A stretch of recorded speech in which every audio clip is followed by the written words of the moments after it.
Estamos en una nueva conversación en el marco de la Semana Nacional de la Ciencia, en este caso para conversar sobre ciencia, ambiente y desarrollo. Nos acompañan a mi lado Lucas Cristel, doctor en Ciencia Política y magíster en Políticas Públicas y Gerenciamiento del Desarrollo. También es director de CALAS para Econosur. Sus temas de investigación están vinculados a las controversias en torno a los riesgos de las industrias extractivas y el estudio de las políticas ambientales. Integra el programa de Ambiente y Política de la Escuela de Política y Gobierno de la UNSAM. A su lado está Esteban Serrani, que es sociólogo. Tiene una maestría en investigación social y un doctorado en ciencias sociales por la UBA. Es investigador del CONICET y profesor en la Escuela de IDAES de aquí, de la UNSAM. Y también forma parte del Centro de Estudios Sociales de la Escuela IDAES, ¿no? Centro de Estudios Sociales de la Economía, exactamente. Y también nos acompaña Roberto Candal, que es licenciado en Química y doctor en Química por la Universidad Nacional de Buenos Aires. Es secretario de investigación de la Escuela de Hábitat y Sostenibilidad. Estamos grabando esta conversación en un laboratorio de la Escuela de Hábitat y Sostenibilidad. Y sus temas centrales de investigación tienen que ver con la química ambiental. Para iniciar esta conversación les hago una pregunta a los tres. Si querés comenzar vos, Lucas, y vamos haciendo la ronda. Cuando conversábamos con Gaspar, que es un compañero de la Gerencia de Comunicación, sobre los temas de esta mesa, planteamos esta conversación con el título de Ambiente y Desarrollo. Y lo que yo quería preguntarles si el nombre más indicado es Ambiente y Desarrollo o quizás Ambiente o Desarrollo. Bien, bueno, gracias. Antes que nada, agradezco por la invitación, por la posibilidad de entablar este diálogo interdisciplinario en el marco de la Semana de la Ciencia. Creo que justamente el gran desafío es compatibilizar ambiente y desarrollo, ¿no? Es decir, a todas aquellas miradas que quieren hacer creer o que posicionan un elemento por encima del otro, la noción de incompatibilidad entre la protección ambiental y el desarrollo económico, entiendo que tienen algo, digamos, que hay que superar, ¿no? Hay que encontrar la manera. Parece que el diálogo interdisciplinario es necesario y es clave para poder pensar ambiente y desarrollo. Es decir, uno tiene que poder entender, ¿no? Y ahí podemos después seguramente conversar por ahí trazar algunas líneas históricas, ¿no? De dónde vienen estas ideas, en función de, bueno, pensar que ninguna vida digna puede ser llevada a cabo en un ambiente ambientalmente degradado, pero que también es necesario tener un mínimo de bienestar, obviamente asociado también a la protección ambiental, para que las personas, los colegas, las personas de las distintas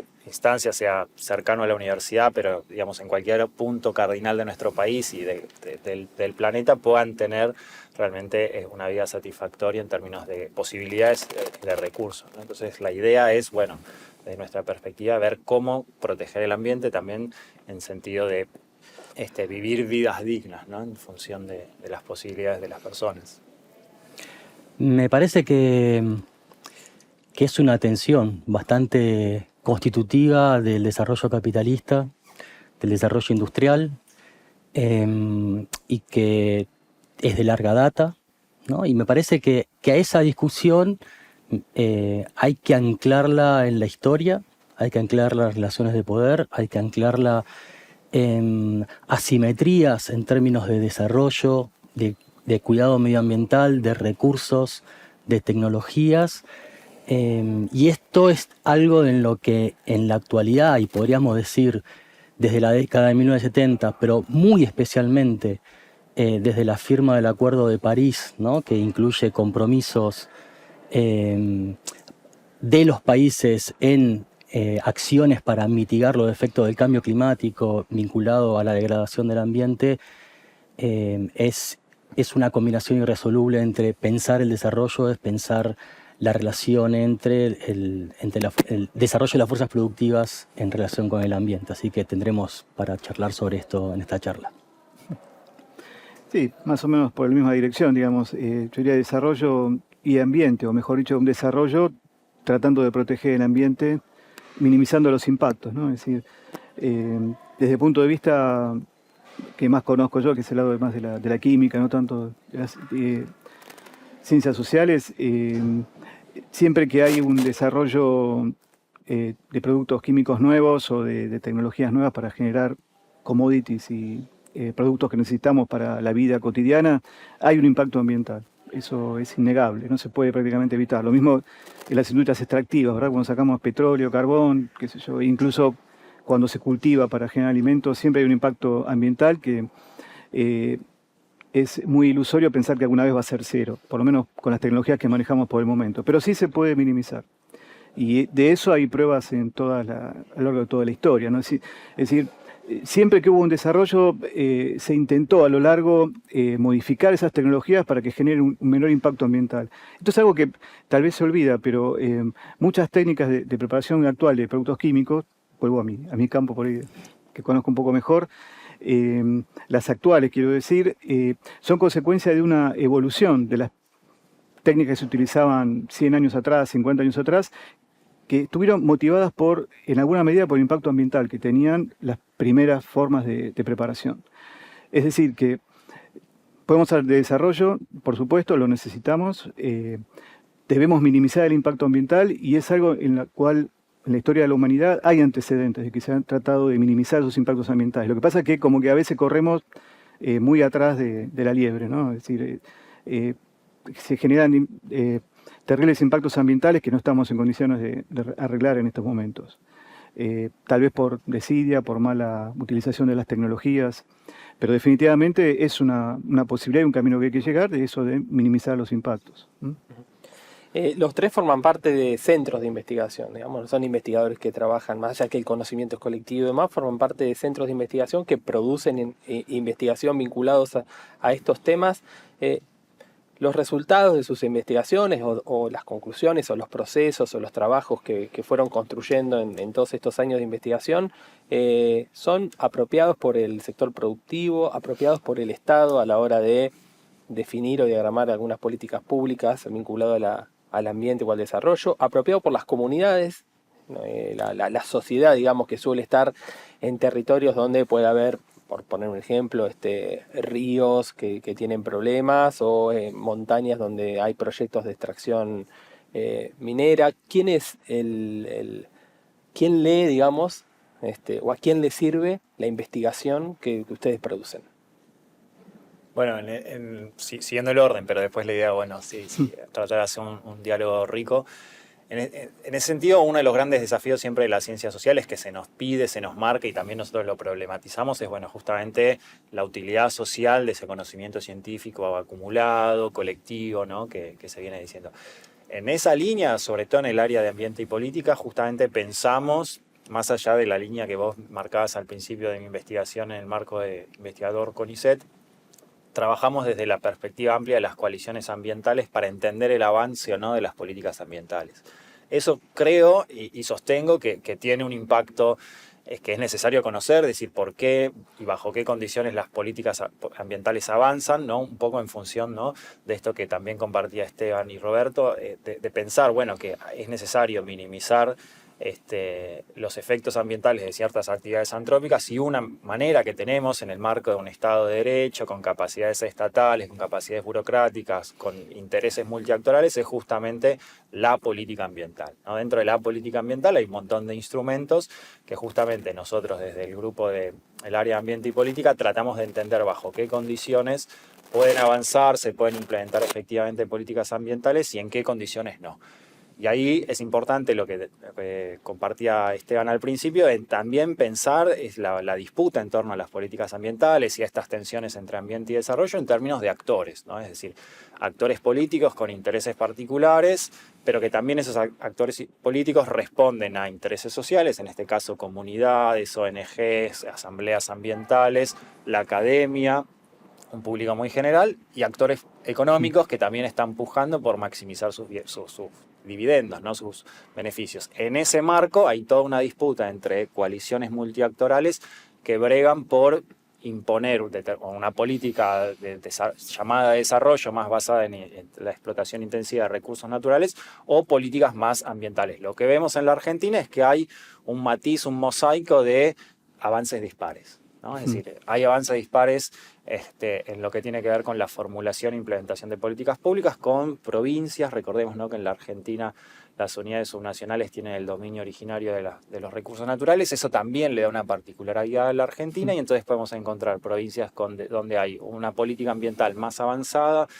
Podemos pensar, por ejemplo, en el caso de Mendoza, que tiene, justo ahora hay mucha controversia en torno a la explotación minera, pero por ejemplo Misiones tiene, incluso en el marco de todas estas discusiones de la política climática, tiene un Ministerio de Cambio Climático, digamos, ha ido hacia atrás con la aplicación de ciertos productos fitosanitarios para la agricultura, y otras provincias, bueno, que entienden que su matriz de desarrollo va, por ejemplo, a la industria del petróleo, el gas, Vaca Muerta, Neuquén, y entonces hay una disparidad interesante. Bueno, comprender eso yo creo que es de una utilidad social importante. Para romper la inercia, ¿querés seguir? Sí, mira, justo que hablaste de políticas ambientales, digamos, para generar políticas ambientales también hacen falta números, datos, información académica, científica, y eso es algo que, por ejemplo, desde la escuela se provee en este sentido. Simplemente un ejemplo, ¿no?, ya que por lo que mencionaste, en nuestra escuela hay equipos de trabajo que son muy avesados en lo que es comprender los humedales, su evolución, y también en análisis de imágenes satelitales. Y eso se conjuga para poder comprender cuál es el avance, por ejemplo, de la frontera agrícola ganadera sobre los humedales, cómo se delimita un humedal, que no es algo muy sencillo, y todo eso da insumos para la generación, por ejemplo, de la ley de humedales. Triste ejemplo porque todavía está encajonado, pero bueno, es un ejemplo en cómo la generación de conocimientos desde la universidad puede impactar directamente en política ambiental. Ese es un ejemplo, por supuesto, pues hay muchos más, ¿no? Pero se ve la conexión clara. Sí, digo, a ver, una cosa es el centro, donde en el Centro de Estudios Sociales de la Economía, somos cerca de 50 investigadores, en toda la escuela somos casi 200 investigadores más 120 becarios, o sea, es un bicho muy grande como para decir todo lo que hacemos, pero básicamente nosotros desde la escuela siempre promovemos la conformación de intelectuales preocupados por la cuestión pública. O sea, siempre incluso tenemos todo un programa que se llama Factoridades, que es cómo convertir nuestros papers, nuestra investigación científica, que es por la que nos evalúan, nos califican y básicamente a la gran mayoría nos pagan el salario, cómo transformar en una estrategia de comunicación que llegue a otro público para dar reflexiones, para dar discusiones e incluso para llegar al sector público, ¿no? La escuela tiene una larga tradición de vinculación, ya sea en trabajos con Ministerios de Producción, con Ministerio de Energía, con Ministerio de Cultura, etcétera, pero y también con distintos actores sociales en ciertas discusiones, especialmente en lo que es nuestro centro de estudios. Está muy vinculado a pensar, uno, cómo los actores intervienen en la economía; dos, la vinculación que hay entre empresas, empresarios y estrategias de desarrollo en el marco de sectores estratégicos de la economía. Tenemos una larga tradición de vinculación con Secretaría de Transporte, por ejemplo, ahí discutiendo las cuestiones, las prácticas de representaciones asociadas a los usuarios que usan los transportes en el ámbito metropolitano, ¿no? Y tratando de incorporar ciencias sociales y sociología a la diagramación de cuestiones técnicas. Entonces, esa discusión, esa tensión entre el conocimiento científico, la incidencia en políticas públicas y la conformación de intelectuales públicos es constitutivo de nuestra escuela y es un gran desafío que nos planteamos hacia adelante, ¿no? Todo el tiempo estamos reflexionando sobre esto. Claro, si me permitís también, justo para enganchar con esto que mencionabas de transporte, también como pensando a futuro, no solamente la investigación para el día de hoy, sino pensando a un futuro que ya lo tenemos muy cerca, ¿qué ocurre con el cambio climático? Es decir, existe un cambio climático independientemente de las razones. puede haber alguna controversia al respecto, pero bueno, aunque la mayoría tenemos más o menos una idea común.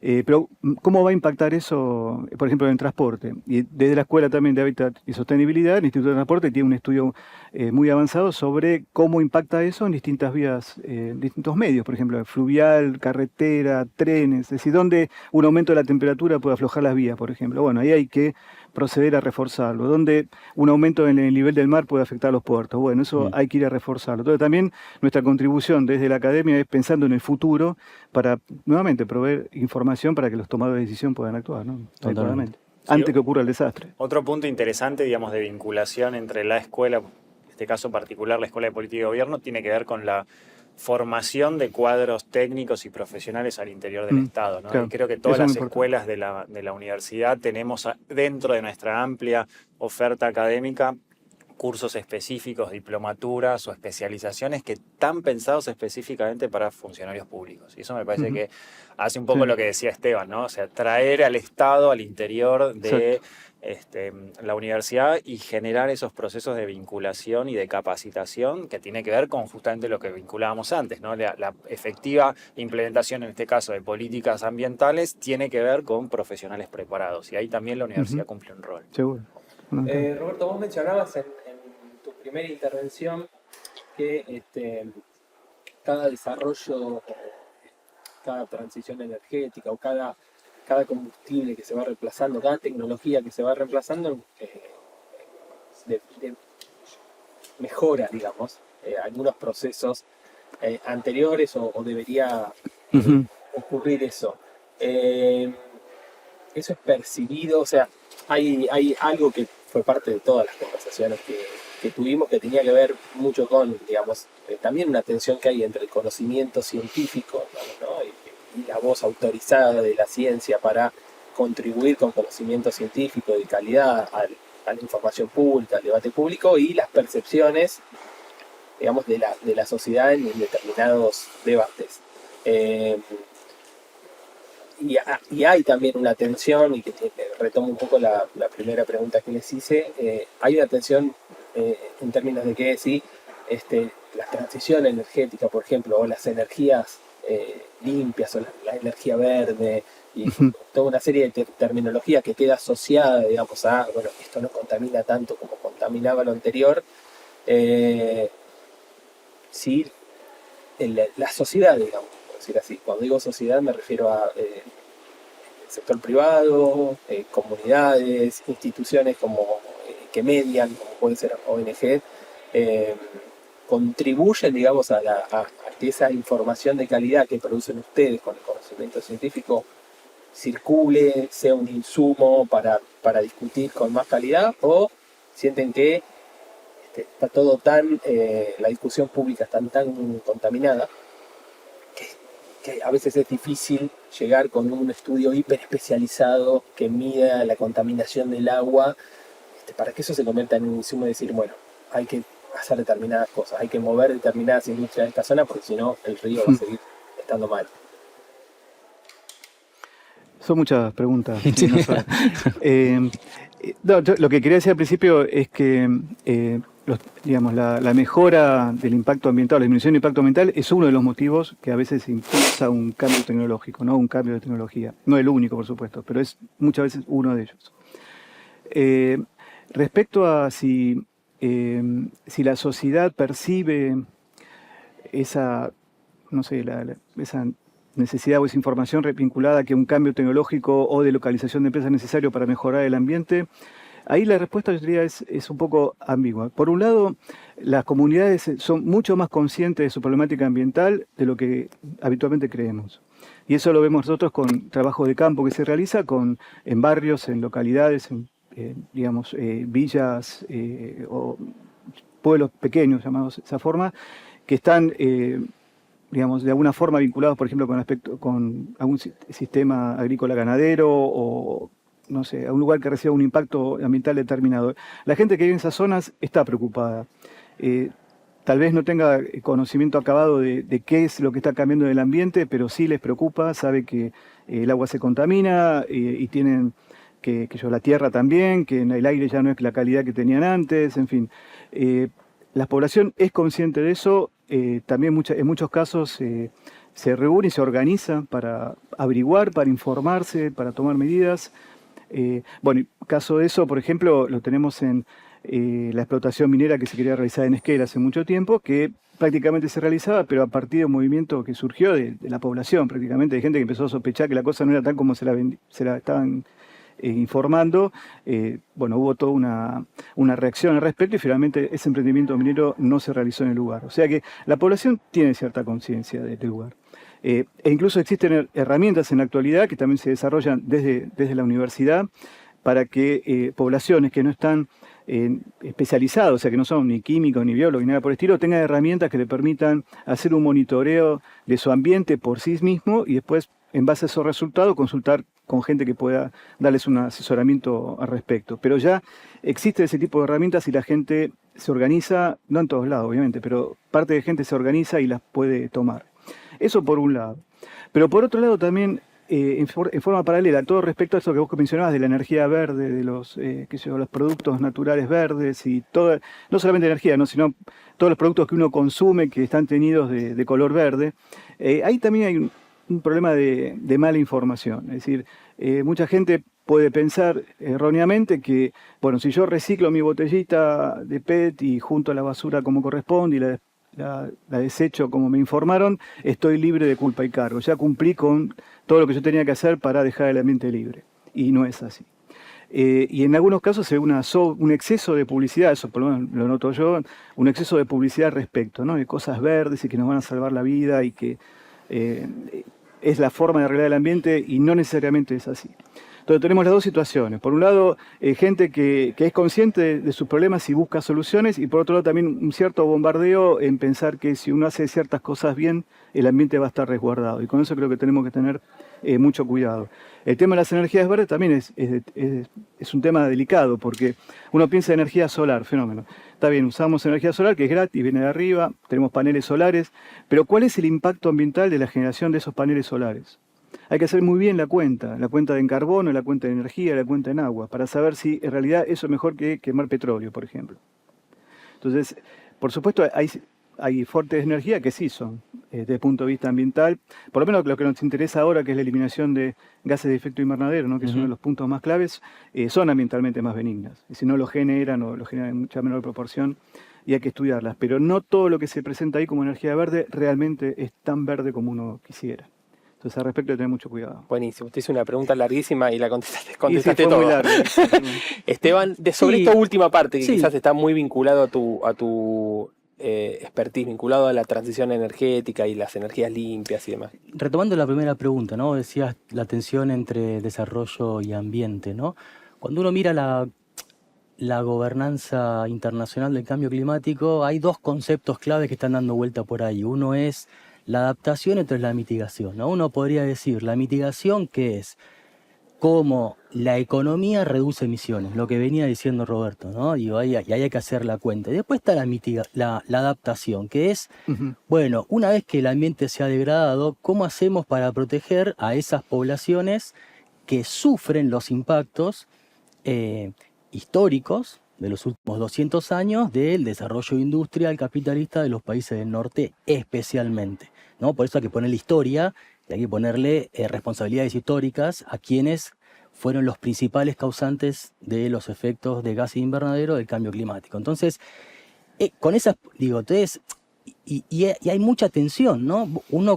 La gobernanza internacional pone mucho acento en la mitigación, porque la mitigación implica salir de una sociedad fundada en el petróleo, ¿no? Y fundada en el petróleo, que es esta energía que está, la energía que estamos consumiendo en su mayoría viene del petróleo, todo lo que se mueve, gran parte de lo que está producido aquí viene de un proceso químico y petroquímico derivado de la quema de petróleo en su refinación, ¿no? El caucho, el plástico, etcétera. Todo eso viene de una sociedad montada en el petróleo. Entonces, la gran tensión es cómo avanzar a una sociedad más verde, con menor carga de carbono,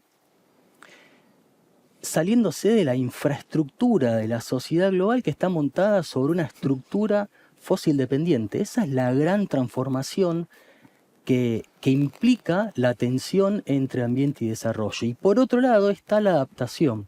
¿La adaptación qué es? Digo, hoy en la actualidad islas del Pacífico Sur tienen riesgo de ser cubiertas por el incremento de los océanos. Digo, poblaciones que son desplazadas porque ya no llueve y no pueden cultivar, poblaciones que son desplazadas porque se inunda y no, digo, todos los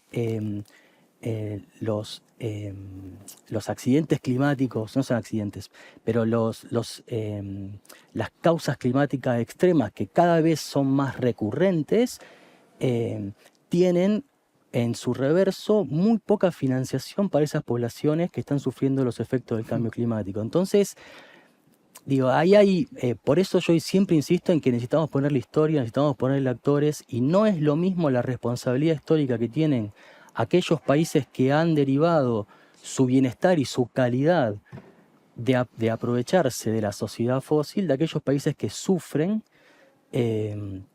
las consecuencias de haber quedado rezagados y tener una inserción dependiente en el mercado internacional de esa sociedad. Entonces, la gran pregunta que la dijo y la podemos retomar es, ¿qué implica la transición energética? ¿No? ¿Qué va a implicar esta gran transformación de la estructura fósil hacia otro tipo de sociedad? Y lo que digo es, si esta transición energética no logra mejorar la calidad de vida, generar empleo y reducir las desigualdades para los países del sur y especialmente para Argentina, que es donde vivimos, necesitamos discutir qué tipo de transición vamos a abordar. ¿Y eso es algo que se discute ya, Lucas? ¿O? Sí, se discute. Creo que ambos lo trabajaron bastante bien y yo quería, permiso, pero tomo algo que dijo Roberto justamente para hacer una idea, digamos, es algo que se trabaja en el área, pero que también está un poco vinculada con la tarea, con mi línea más específica de CONICET, pero que tiene que ver un poco, en algún sentido, cómo creo que se podría llegar a resolver esta tensión, ¿no?, entre ambiente y desarrollo, que era la primera pregunta que nos compartías, ¿no? Que tiene que ver con lo que vos decías, Roberto, de ese episodio casi fundante de las luchas ambientales en la Argentina y también en cierta medida en Cono Sur, que tiene que ver con los sucesos de Esquel, ¿no? Eso ocurrió, si me recuerdo, 2002-2003. Por ahí, ¿no? Sí, el inicio de la conflictividad es 2002 y en el 2003 es el referéndum y la posterior ley de ese 5001 de Chubut. Pero hay un momento en el cual un ingeniero contratado por la empresa minera, que era Meridian Gold, da una charla sobre uso y manejo de cianuro. Y el tipo aparentemente, ¿no?, lo que cuentan las crónicas es que no sabía demasiado. Y no pensaba o no podía prever que entre el público había gente con conocimiento técnico para rebatirle lo que él estaba transmitiendo. Entonces, hay una discusión técnica, una controversia experta en lo que tiene que ver con la peligrosidad del cianuro, ¿no?, y el proceso asociado para separar, ¿no?, la lixiviación que separa la roca del mineral.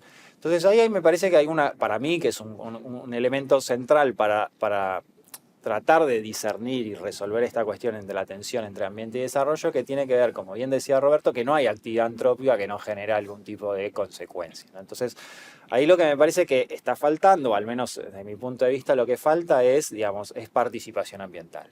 Es decir, si podemos acordar que toda actividad antrópica va a tener un impacto sobre el medio ambiente, me parece que hay dos cosas para resolver colectivamente como sociedad, que tiene que ver con, primero, la determinación más específica de cuáles son los riesgos. Y obviamente ahí no contamos específicamente con todas las herramientas, o sí hay conocimiento técnico para discernir, pero hay problemas en lo que yo llamaría la institucionalidad ambiental y los canales de participación, atravesados por las grietas, por las dificultades partidarias, por las desconfianzas hacia ciertos organismos del Estado y hacia con las empresas, para determinar lo más certeramente posible desde el conocimiento científico qué es riesgoso y qué no es riesgoso. Y el segundo paso, que sería subsecuente, sería que como sociedad podamos ponernos de acuerdo sobre qué umbrales de riesgo estamos dispuestos a tolerar en los territorios. en función de esto, de cómo se claro. compatibiliza ambiente y desarrollo, es decir, bueno, a ver, la minera, ¿es necesaria? Sí, no, no, sí. Bueno, si es necesaria como para sostener cierto, o el esquema fósil del cual ustedes También. muy bien hablaban, bueno, ¿cuál es el riesgo? ¿Y qué umbral de riesgo como sociedad estamos dispuestos a comprometer en función de balancear el otro punto de la ecuación, que sería el desarrollo económico? Entonces, esas dos son las cosas que me parece que como sociedad sería interesante tratar digamos, de construir colectivamente una solución a estas dos grandes dilemas, que tiene que ver con la determinación técnica del riesgo y la determinación social del riesgo, ¿no? Me parece que esa sería una posibilidad para tratar de resolver colectivamente esta tensión entre ambiente y desarrollo. Y después sumar lo que dijo Esteban también, que tiene que ver con, bueno, con los beneficios sociales, por llamarlo así, de esa actividad. O sea, esa actividad va a hacer que esa comunidad o los habitantes de todo un país vivan mejor, vivan más dignamente, porque si, digamos, no hay si la sociedad no percibe un beneficio social en esos términos, es muy difícil que se pueda discutir sobre umbrales de riesgo. Hay dos cuestiones quiero agregar. Digo, en línea con lo que venían compartiendo, ¿no? Que es a veces es difícil pensar en las relaciones internacionales las cuestiones ambientales en el aire. O sea, una cosa son las cuestiones de principios que uno medianamente puede acordar, y otra cosa es lo que hacen las grandes potencias, ¿no? Digo, el Acuerdo de París, que la gran mayoría de los países están de acuerdo, digo, fue un acuerdo estratégico entre los republicanos norteamericanos y China, ¿no? Va a decir, tenemos que hacer algo, digo, en términos de la Organización Internacional de las Relaciones Productivas, para aminorar o reducir la emisión de carbono al ambiente, ¿no? Digo, Obama y Xi Jinping se sientan de la Unión Europea, se firma. A los 3 años cambia el partido de gobierno de Estados Unidos, llega Trump, sale del cambio climático, ¿no? Digo, 4 años vuelven los demócratas y sacan leyes de vanguardia en términos ambientales, ¿no? La ley de reducción de inflación, y un montón más, no importa, la de infraestructura, la de chip, ¿no? Dicen, vamos a hundir un montón de dinero para que Estados Unidos avance en el desarrollo de tecnologías y de conocimiento científico aplicable a las nuevas tecnologías verdes. Llega Trump, y en su campaña Trump tenía muchos ejes, pero uno podría decir que había tres ejes en la campaña de Trump. La primera era la cuestión migratoria, que tenía que ver básicamente con que los migrantes le sacaban el empleo a los trabajadores norteamericanos. Pero las segundas dos tienen mucho que ver con esto. Uno, Estados Unidos, para volver a ser competitivo, necesita energía barata. La energía barata en Estados Unidos es fósil. Entonces hizo campaña con un lema que se llama Drill Baby Drill, ¿no? Hay que sacar energía, hay que sacar el petróleo que está ahí, porque necesitamos energía barata para poder producir. ¿Para qué? Para competir con China, ¿no? Y es competir con China, ¿por qué? Y Trump, si ustedes lo buscan, estaba por todos lados. Trump básicamente acusaba a Biden que la estrategia de Biden era que al 2030 quería inundar de autos eléctricos chinos, y por su alianza con China, y eso iba en contra de los intereses norteamericanos. Entonces, la gran disputa de aranceles que está hoy tiene que ver con estas dos cuestiones. Uno, la discusión con China en la nueva economía, por decir verde, baja en carbono, con las nuevas tecnologías, y con la segunda es que la energía barata, al menos a hoy, con una visión de corto plazo, sigue siendo la fósil. Entonces, y ahí vuelve la tensión. Entonces, querés generar empleo, querés radicar industrias, ¿no? Digo, querés avanzar en la creación de valor interno para romper lo que ya se dan cuenta que es el fracaso de la globalización y las cadenas globales de valor, ¿no? Bueno, hay que seguir presionando sobre el ambiente. Una visión más a largo plazo implica rendirse al avance tecnológico de China y, dar una competencia abierta con las tecnologías internacionalmente. Y ahí viene el caso de Argentina. ¿Qué hace Argentina en todo esto? Digo, independientemente de lo que está haciendo el gobierno ahora, que es ir exactamente a contramano del mundo, pero vamos a dar una transición energética, ¿no? Digo, vamos a agregar valor a las cadenas de valor de las tecnologías verdes o no, se va a generar empleo o no, la energía va a ser más barata o no. Digo, las empresas privadas van a llevar energía a los barrios populares, que en el Gran Buenos Aires los barrios populares se siguen alimentando de cables colgados, electrodomésticos de increíblemente baja eficiencia y muy riesgosos, y con garrafas que son por unidad calórica 5 o 6 veces más caras que el gas por red. Entonces, esas son las discusiones, lo macro y lo micro, ¿no? Lo global y qué hacemos nosotros. Y en última instancia es si vamos a generar una transformación de la infraestructura fósil a un nuevo tipo de sociedad, de una sociedad de la información verde, sostenible, ¿va a generar bienestar en la población o no? Y esa es la discusión que tenemos al futuro y que lamentablemente no veo que la política esté teniendo una discusión seria al respecto, y esa vacancia en el ámbito político de qué Argentina queremos a la próxima década o al 2050 está siendo ocupada por movimientos sociales, por organizaciones políticas de base, por universidades, por intelectuales y por medios de comunicación, y en otro caso por influencers, ¿no? Que tensionan la relación entre conocimiento técnico, entre conocimiento informado y fake news o opiniones, ¿no? Y ahí estamos, en esas grandes discusiones, viendo qué Argentina queremos al 2030 y al 2050. Sí, no, simplemente acotar alguna cosa que estabas comentando de que la energía fósil era más económica. Sí, era más económica, pero lo que pasa es que ahí se cae una trampa, y es que esa energía no tiene en cuenta el costo ambiental que está de su producción. Uh-huh. Es decir, ¿pues ¿cuánto cuesta sacar el petróleo? Lo que cuesta sacarlo de la tierra nomás, o no se considera que se está consumiendo un insumo que es irreemplazable, porque, Uh-huh, digamos, hasta que los dinosaurios ya no están más, y eso fue aparentemente la forma en que se generó el petróleo. Entonces, es no renovable completamente. Entonces, ¿cuál es el valor de eso que estamos quemando aparte? El valor del petróleo no es solamente por lo que se quema, no sé si mucha gente sabe, pero buena parte de los productos químicos que consumimos, tanto para farmacéutica, limpieza, lo que sea, provienen del petróleo. uh-huh. Y ahí sí si no es la fuente más barata, prácticamente la única, porque también se pueden sacar de productos naturales, pero es muy difícil No hay todavía. escala, ¿no? No hay escala Para todavía, reemplazar la infraestructura Exacto. montada en esa sociedad. Claro. Eso es. Y lo estamos quemando, digamos. Uh-huh. Es una cosa ridícula. Y no estamos pagando, nadie paga el precio de eso, de quemarlo. Entonces, es como que el petróleo sí es la energía más barata, pero porque no se le está cobrando lo que realmente vale. Ese es parte del problema. Y vos comentabas, bueno, ¿hacia dónde va Argentina? Bueno, hoy por hoy se está explotando vaca muerta, ¿no? Entonces, y es básicamente para exportación. Se usa, por supuesto, también localmente, ¿no? Pero la idea futura es usarlo para exportación. Entonces, bueno, ahí tenemos un poco la respuesta, ¿no? Es decir, el caño que sale para otro lado. Lucas, algo vinculado sobre todo a eso último que dijo Esteban y que retomó Roberto, y ya para cerrar, aunque tiene que ver con lo local, con Argentina.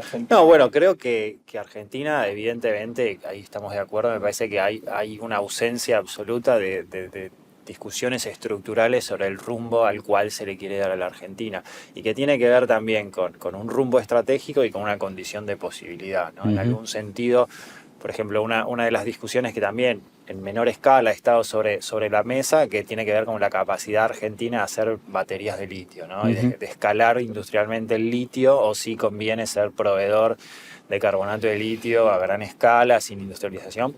Y después, cuando vos comparás, por ejemplo, las capacidades tecnológicas de la Argentina contra las megafactories en China o contra la potencia que tiene Tesla, es muy difícil dar. Entonces ahí de nuevo tenés esta tensión entre la globalización, las escalas de valor, la capacidad de inversión y realmente lo que se puede hacer como Argentina o como entramado local entre industria, universidad y Estado, ¿no? Esas son discusiones que no creo que tengan una única respuesta. Lo que creo que está faltando es el debate transversal, amplio y estratégico, sobre todo. Y, o sea, solo lo dejo como para abonar un poquito otra línea que creo que está ahí un poquito detrás de lo que fuimos compartiendo, que tiene que ver con algo que se viene discutiendo hace mucho, pero que tiene que ver con el modelo de consumo, ¿no? Es decir, por ejemplo, si la electromovilidad es una posibilidad para mitigar los cambios del efecto invernadero, por un lado hay que hacer hacia atrás toda la cadena de impacto ambiental y de carga de carbono que tiene construir eso, como decía Roberto, pero también hay que preguntarse, si los chinos están haciendo autos que van más rápido, que son más potentes, que son más tecnológicos, que son más cómodos y a una mayor escala de lo que se venía haciendo antes, claramente no es la solución. No es la solución la electromovilidad para un auto que puede ir más rápido que los superdeportivos alemanes. Es otra fase más de la competencia entre poderes capitalistas y entre empresas, ¿no? Entonces nunca va a venir de ese lado la solución. Probablemente sí, una solución de electromovilidad tiene que ver con lo que comentabas también, Roberto, antes de integrar el transporte urbano, ¿no? Pensar movilidades colectivas, sustentables en el marco de las megaciudades y no el transporte individual cada vez más potente y más tecnológico. Esa claramente es una solución que nos va a llevar, digamos, a no poder cumplir en absoluto, ¿no?, las metas del Acuerdo de París, ¿no? Entonces, bueno, son múltiples las aristas. Pues si la idea es reemplazar una cosa por la otra, no mejoramos nada. Es decir, desde el punto de vista ambiental, por lo menos seguro que no. Si la solución de que sea movilidad colectiva, por lo menos en la ciudad, es decir, otro tipo de logística, que también se investiga desde las universidades, Olga, para volver al tema, ¿no? Totalmente. Lo que falta es, bueno, que se lleve a la práctica, pero estamos en condiciones como universidades de poder aportar soluciones al respecto y muchas y muy buenas. Y cambiando un poco de tema, pero fíjense que estamos hablando de energía, de petróleo, de desarrollo, de Argentina, y un tema que apenas tocamos, nosotros por lo menos por nuestras formaciones, es el impacto ambiental que tiene sobre Argentina su principal producción, que es la agrícola ganadera. Es decir, acá nosotros tenemos que tener mucho cuidado con lo que estamos haciendo con el uso de agroquímicos, la cría incluso de ganado en forma intensiva, etcétera, ¿no? Porque ahí es donde realmente tenemos un impacto ambiental muy grande. Yo no tengo números, lamentablemente debería tenerlos, pero no los tengo, pero me animaría a decir que muy probablemente el impacto que se está generando desde el punto de vista de la explotación agrícola es superior a la minera, tranquilamente. Me da la impresión, porque está mucho más expandido. De tierra en las emisiones de Argentina está mucho más expandido en el territorio, ¿no? Es decir, la explotación agrícola. Es decir, hay campos enteros, zonas enteras de bosques que han sido, digamos, totalmente transformadas en centros de cultivo, ¿no? Creo yo, en parte porque me parece que en los últimos años el tema de vaca muerta más litio desplazó un poco de la conversación pública, por lo menos. Pero no el impacto. No el impacto. Hablo de no nos equivoquemos de eso. Pública, también por la promesa, que un poco lo conversaron ustedes, por la promesa de que vaca muerta o litio o algún mineral vinculado a la cordillera no va a salvar. Antes nos salvaba una buena cosecha, nos salva el litio. Esa la posibilidad, digamos. Si vemos la historia, como dice Esteban, probablemente no nos va a salvar ninguna de esas. Exactamente. No, pero revisaba números de comercio exterior, ¿no? Digo, hoy en la actualidad estamos abril 25, el gobierno está deseoso de poder acordar con el Fondo Monetario, ¿no? Uno cuando llega al fondo es que ya el resto de los amigos no te presta más, es el prestador de última instancia, como se conoce, porque básicamente es el último salvataje. Entonces está esperando unos dólares para apaciguar la expectativa de evaluatoria para llegar a las elecciones y ver qué pasa después, ¿no? Y todo esto se da, ¿no? Cuando uno mira la balanza comercial energética en el 22 era deficitaria, en el 23 ahí estuvo palo a palo, y en el 24 se prevé que esté alrededor de 7.000, 8.000 millones de dólares, ¿no? Que es el de superávit energético. Eso es vaca muerta también, ¿no? Que es lo que el gobierno está deseoso de esperar que lleguen de los dólares del fondo. Entonces, por eso la tensión, ¿no? Vaca muerta, uno puede decir todo lo que puede decir, y es cierto lo que dice Roberto, y lo que dice Lucas también, pero también está del otro lado, ¿no? ¿Cómo estabilizás una macro cuando rompiste casi todo, ¿no? Cuando en los últimos años fracasó la política industrial, por las sucesivas vaivenes o péndulos de la política pública, la política industrial no ha generado una burguesía capaz de competir industrialmente y de subir el salario en pesos, y tenés una macro muy inestable, ¿no? Entonces, por eso seguimos discutiendo vaca muerta, la minería, el agro, porque, digo, y volvemos a lo primero, ¿no? Cuando uno mira la historia del capitalismo y los países capitalistas desarrollados del norte, digo, hay una sucesión de incrementos de productividad que va del agro a la industria y de la industria a los servicios. Entonces, digo, y eso es constitutivo del capitalismo y que eso se acentuó en fases de transición hacia economías más abundantes y más baratas, ¿no? De la leña al carbón, del carbón al petróleo, al gas, y ahora estamos discutiendo cómo descarbonizar y desandar ese proceso. Entonces, digo, vaca muerta cumple ese rol. La discusión no solo es ambiental y territorial, que es necesaria, y que en Argentina la historia de YPF es constitutiva en el anclaje del desarrollo territorial, especialmente de la Patagonia, ¿no? Por eso se discute de forma muy distinta la minería y el petróleo en Argentina. En el mundo no, pero en Argentina sí, porque está YPF ahí en el medio y constituyó el desarrollo territorial gran parte de la Patagonia.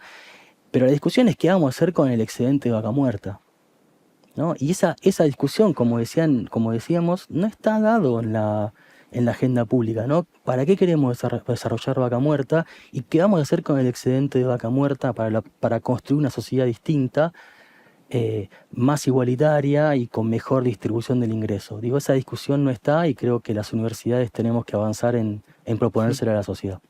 Bueno, Esteban, Lucas, Roberto, muchas gracias por la conversación. Gracias. Gracias a ustedes.